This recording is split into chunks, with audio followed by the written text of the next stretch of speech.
Attention please. Now we're landing on Peshawar city. अस्सलाम वालेकुम। पाकिस्तान का ऐसा शहर जो सेंट्रल एशिया को पाकिस्तान से मिलाता है। इस शहर को गैरतमंद और बहादुर लोगों की सरजमीन भी कहा जाता है। जी हाँ, आज हम सैर करने जा रहे हैं पिशावर की। पिशावर ने इंडिया को कौन से सुपरस्टार दिए हैं? इसके अलावा पाकिस्तान के कौन से सुपरस्टार्स का ताल्लुक पिशावर से है? पिशावर की तारीख क्या है? किस्सा ख्वानी बाजार क्यों पूरी दुनिया में फेमस है और यहाँ के लोगों की जिंदगी कैसी है? इसके अलावा पिशावर के बहुत से ऐसे हकायक बताएंगे जो आपके लिए बिल्कुल नहीं होंगे। चलिए अब निकलते हैं पिशावर के एक शानदार सफर पर। शहर की कुल आबादी 25 लाख के करीब है, जिसमें गिर्द के मज़ाफात भी शामिल है। पिशावर का कुल रकबा 215 मुरब्बा किलोमीटर है। अगर बात कीजिए पिशावर डिस्ट्रिक्ट की, तो इसका कुल रकबा 1518 मुरब्बा किलोमीटर है। पिशावर का नाम संस्कृत से आया है। इस शहर को कदीम जमाने में पुरुषापुरा कहा जाता था, जिसका मतलब है सिटी ऑफ मैन, मर्दों का शहर। बाद में इसका नाम पिशावर में तब्दील हो गया। पिशावर में 70% लोग शहरों में रहते हैं, जबकि 30% गाँव में आबाद हैं। ये शहर इस्लामाबाद से 185 किलोमीटर के फासले पर, लाहौर से 518 किलोमीटर के फासले पर, कराची से 1550 किलोमीटर के फासले पर और कोयटा से 838 किलोमीटर के फासले पर वाक़या है। पाकिस्तान का ये शहर 1000 साल से भी ज्यादा पुराना है। आज से कुछ सदियां पहले ये गंदारा तंजीम का मरकज था, जिसके आसार आज भी यहाँ मौजूद हैं। एक जमाने में यहाँ हिंदुओं का भी राज था, लेकिन मुगलिया दौर में ये एक अहम तजारती रूट बन गया। अहमद शाह अब्दाली के हमले के बाद ये अफगान एम्पायर का भी हिस्सा था। पिशावर आज दुनिया भर में अपने खानों और लोगों की मेहमान नवाजी की वजह से पूरी दुनिया में फेमस है। इस शहर में औरतों के पर्दे को हमेशा अहमियत दी जाती है और ये इनके कल्चर का हिस्सा भी है, जबकि इस्लाम में भी औरतों के पर्दे का हुक्म है। तो पिशावर को सिटी ऑफ फ्लावर्स भी कहा जाता है। बहार के मौसम में ये शहर फूलों से भर जाता है। 1980 की अफगानिस्तान और सोवियत यूनियन की लड़ाई में बड़ी तादाद में अफगानी इस शहर में हिजरत करके आए। इसी तरह 9/11 में भी ऐसा ही हुआ। 2014 का आर्मी पब्लिक स्कूल में होने वाला वाकया आज भी लोगों के दिलों में जख्म की तरह जिंदा है, जिसमें 140 से ज्यादा नन्हे फूलों को शहीद कर दिया गया। पिशावर में ट्रांसपोर्ट का मुकम्मल निजाम मौजूद है। मेट्रो, बस, टैक्सी और ट्रेन आपको आसानी से मिल जाती है। इसके अलावा इस शहर में इंटरनेशनल एयरपोर्ट भी मौजूद है। पिशावर शहर ने दुनिया को बहुत से बड़े नाम दिए हैं, जिनमें क्रिकेटर्स भी शामिल हैं। मोहम्मद रिजवान और यासर हमीद का ताल्लुक भी पिशावर से है।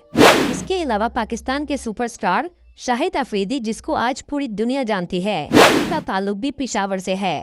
वैसे तो ये तिरा के इलाके में पैदा हुए, लेकिन इब्तदाई क्रिकेट का आगाज पिशावर से किया। तंग गलियां, तारीखी इमारतें आपको हर जगह नजर आएंगी। आप इसे पिशावर का ओल्ड टाउन भी कह सकते हैं। इस इलाके में बहुत सी दुकानें भी मौजूद हैं, जिसकी वजह से अक्सर लोगों का रश रहता है।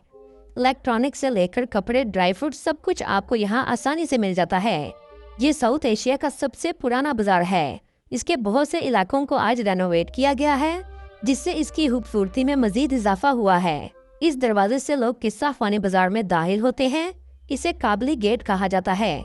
आप जब भी इस बाजार में आए तो पिशावरी चाय का मजा जरूर लें, क्योंकि ऐसा कहवा आपको शायद ही दुनिया में कहीं और मिलेगा। इस जगह को पिशावर का सबसे पुराना कहवा खाना कहा जाता है, जो आज भी मौजूद है। किस्सा ख्वानी बाजार में मजेदार खानों की दुकानें भी मौजूद हैं, जिनमें गोश्त काबली पुलाव के साथ दिया जाता है, जो इस इलाके की सबसे मजेदार डिश है। यहाँ के लोग जमीन पर बैठकर खाना पसंद करते हैं, इसलिए आपको रेस्टोरेंट में कुर्सियाँ बहुत कम नजर आएंगी। इस शहर के मरकज में एक किला मौजूद है, जिसे बाला हिसार फोर्ट कहा जाता है। ये एक तारीखी किला है। इसे हफ्ते के रोज फैमिली के लिए खोला जाता है। पिशावर में एक म्यूजियम भी मौजूद है, जो 1907 में मलका विक्टोरिया की याद में बनाया गया था।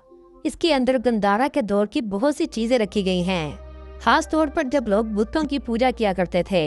पिशावर में 17वीं सदी की मस्जिद आज भी मौजूद है। ये मुगल बादशाह के दौर में तामीर की गई थी। इसका आर्किटेक्चर भी बहुत खूबसूरत है।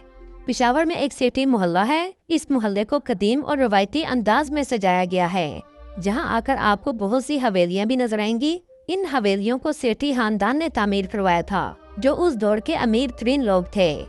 दोस्तों, क्या आप जानते हैं बॉलीवुड के सुपरस्टार का ताल्लुक भी पिशावर से है? चले अब आपको कपूर फैमिली की हवेली दिखाते हैं। राज कपूर यहाँ रहा करते थे, जो करीना कपूर के दादा हैं। वो भी इस काबली गेट के करीब रहते थे। ये है वो हवेली जहाँ राज कपूर रहा करते थे। फने तामीर और सकाफत इस हवेली में आज भी आपको नजर आएगी। यहाँ तक कि दिलीप कुमार का ताल्लुक भी पेशावर से है। चलें यहाँ से आपको लेकर चलते हैं दिलीप कुमार के घर। ये भी किस्सा ख्वानी बाजार के करीब वाक़या है, जो खस्ता हालत में आज भी मौजूद है। दोस्तों, बॉलीवुड के किंग खान शाहरुख खान का घर भी किस्सा ख्वानी बाजार के करीब वाक़या है। हिज होम टाउन वाज किस्सा खानी, जहाँ शाहरुख खान के वालिद रहा करते थे। यहाँ तक कि आज भी शाहरुख खान के कुछ खानदान के लोग पेशावर में रहते हैं और बड़ी तादाद में टूरिस्ट इनका घर देखने आते हैं। दोस्तों, अगर आप पेशावर से इलेक्ट्रॉनिक्स लेना चाहते हैं, जहां दुनिया भर के इलेक्ट्रॉनिक्स ब्रांड्स मौजूद होते हैं, इसके लिए आपको कारखानों मार्केट जाना पड़ेगा। दोस्तों, एक जमाने में पेशावर का टैंक चोर बाजार दुनिया का वाहिद ऐसा बाजार था जहां टैंकों के पुर्जे फरोख्त होते थे। ये वो टैंक थे जो अफगानिस्तान रूस जंग के दौरान इस बाजार में लाए गए थे। पेशावर ने बहुत सी जंगें और दहशतगर्दी का मुकाबला किया है। इसके बावजूद आज भी ये शहर अपनी आबोताब के साथ खड़ा है। अल्लाह ताला पेशावर और पाकिस्तान के लोगों की हिफाजत फरमाए, आमीन। दोस्तों, ये थी आज की हमारी इन्फॉर्मेटिव और दिलचस्प वीडियो। आपको वीडियो कैसी लगी कमेंट में जरूर बताइएगा। उन्हें आने वाले दोस्तों से गुजारिश है हमारे चैनल को सब्सक्राइब और लाइक जरूर कीजिएगा। अगली वीडियो तक अल्लाह हाफिज।